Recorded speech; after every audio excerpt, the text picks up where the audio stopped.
Namataan kamakailan sa isang photoshoot ang aktor na si John Lloyd Cruz at agad itong pinag-usapan sa social media.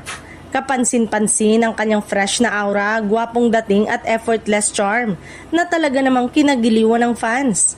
Marami ang napawaw sa kanyang simpleng forma ngunit malakas ang dating. Patunay na hindi kumukupas ang kanyang appeal bilang isa sa pinakasikat at respetadong aktor sa industriya. Kahit matagal siyang naging low-key, ramdam pa rin ang kanyang star power.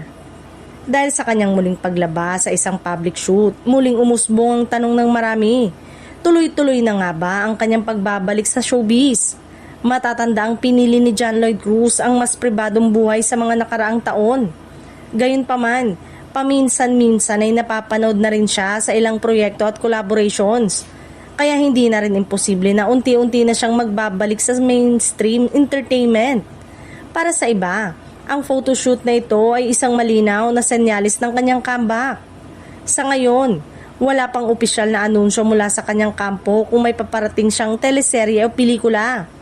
Pero ayon sa mga fans, sapat na ang kanyang pagpapakita para muling magbigay saya at kilig sa kanyang supporters. Kung pagbabasehan ang kanyang mga recent ganap, posibleng hindi biglaan kundi dahan-dahan ang kanyang pagbabalik.